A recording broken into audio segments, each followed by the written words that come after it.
we can have the coded access. This is going to be a little bit to what we have seen before, where I skipped the slides a bit faster. So what if I would like to have multiple receivers and force them into the same time slot? So normally what you do in a random access channel is to get the superposition, or to get no superposition. So in this case, no collisions.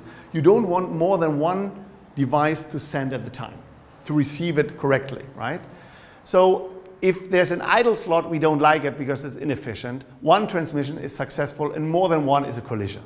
So if what you see here, these are the incoming station if they send something. And you see, okay, station 1 comes in, here has to wait, sends, oh, I would like to transmit, and then everything is okay. Now here 2 are coming, they will collide in the next time slot, and maybe the collision will be solved by putting them into different time slots, whether a centralized station is doing that or if they do it by themselves, right, with splitting algorithm whatsoever.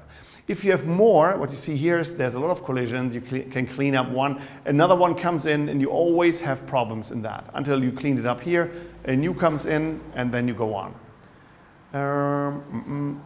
Oh, 7 is still here. 8 waits, then they're colliding again and whatever, and 5 and 6 comes way later.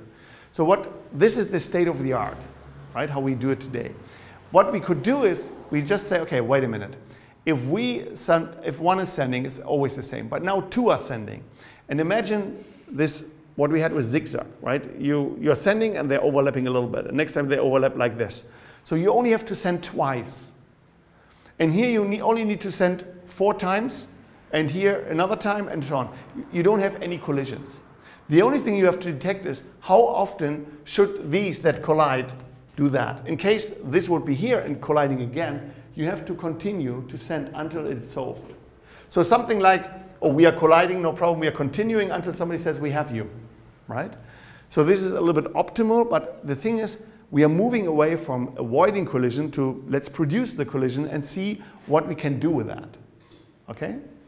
This is nothing what we will do in the course here, but it's a trend where some people are really working on currently. So if we look at the summary of interflow network coding, the nice thing about interflow is it's really easy to understand. I hope that you today say, okay, I know all the example, I can build it myself. There are some nice tricks here and there are some huge gains even in theory. And we should be even understand that it's not only coding 2 packets together. We can code together more packets, as you have seen in the analog or in the other examples with the cross, with overhearing, where we had 4 packets at the same time. The disadvantage is we need a lot of signaling on planning, right? Especially in the deterministic codes where we said, okay, this is not a huge problem if we have now SDN controllers that are doing the controlling of the nodes anyway, right?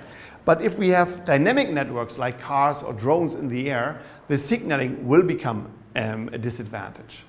And with that easy type of coding, we have already done this Catwoman approach, which is in Linux kernel since 3.10 and onwards. And I show you another one. Also, big companies think about very simple approaches.